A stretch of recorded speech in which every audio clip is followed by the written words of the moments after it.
Al-Ayn, which means the evil eye. I get these questions all the time. And the Al-Ayn, or the evil eye, or envy, or people who jinx you or are jealous of you and things are going to go wrong, this is very, very rare. And the Prophet, peace be upon him, did say, which is collected by Sahih al-Bukhari, Al-Aynu haqq. The evil eye is real.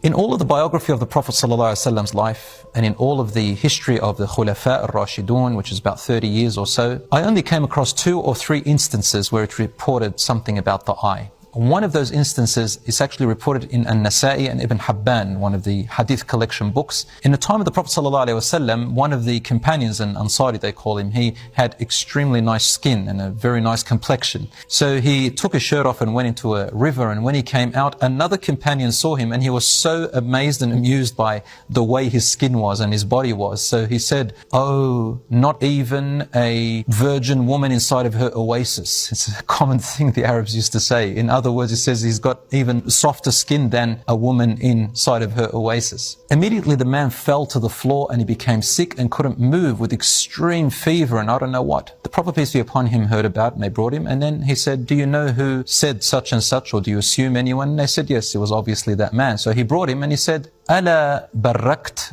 which means, why couldn't you just say Tabarakallah? Oh, how God has blessed him.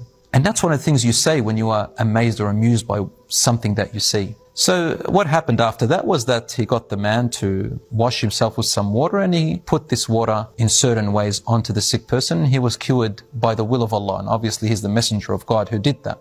Allah tells us in the Quran to seek refuge in Him from every envious person. وَمِن شَرِّ حَاسِدٍ إِذَا حَسَدٍ. And one lesson we learn from that is Islam teaches us not to parade our belongings and our beauties and whatever we have and show them off to the world, which is a very common thing now done on social media. You've got to be careful. There is something called the evil eye and envy. Even if people don't jinx you in a certain supernatural way, people do have something against other people and they get very jealous that they have it in for them, and they gossip about them, or they try to destroy what they have. So envy is when you're amused by something and you wish that you could have it.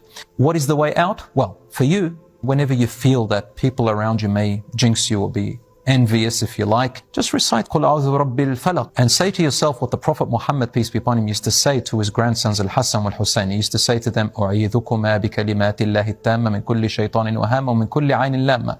I seek refuge in Allah and in His protection upon you from every shaitan, from every evil, and from every foreign object or bad object that comes by. And I seek refuge in Allah from every evil eye against you. So this is what you say. And if you're amused by what you see, say Tabarakallah, oh, the way God has blessed it. And if you are amused by something you have, sometimes people look at themselves in the mirror and they get amused by themselves and give themselves the evil eye. I've heard this before. Say Masha'Allahu can. Or you can say Masha'Allah, or you can say Masha'Allah La quwwata illa billah. So brothers and sisters, we learn these lessons to show us that in Islam it's not good character to show off our stuff. Some people may look at other people and think, well, I wish I had what they have. At the same time, you don't want people to envy you. So brothers and sisters, be humble. And as the Prophet ﷺ said, whoever humbles themselves for the sake of Allah, Allah will lift them. Some people, they resort to all sorts of superstitious stuff, thinking that they're going to protect them. Like there's this little bead that they buy, it's blue, or they buy this gold necklace with a little blue eye in there, or they get a horseshoe, or they get all sorts of talismans and charms and amulets. All of these are what we call shirk. Shirk means making partners with Allah. They have no power. Stones have no power. There is nothing to them, and we should avoid them altogether. Oh, some people may ask, well, what if I wear those amulets and that blue eye just for good looks? If it's for good looks, it's not making partners with Allah subhanahu wa ta'ala, because you're not believing that that stone has any powers that God has. You just want to wear it because it looks nice. But still, prefer not to wear it, because we're kind of promoting that belief, because so many people still believe in it, and it causes anxiety, mental illnesses, paranoia, trauma, fear. A Muslim doesn't need all these mental problems. Assalamu alaikum. Experience the power of uninterrupted viewing with our ad-free app One Islam TV, allowing you to connect deeply with the content. Explore the rich teachings of Islam and strengthen your faith through our regular new content. Download the One Islam TV app now.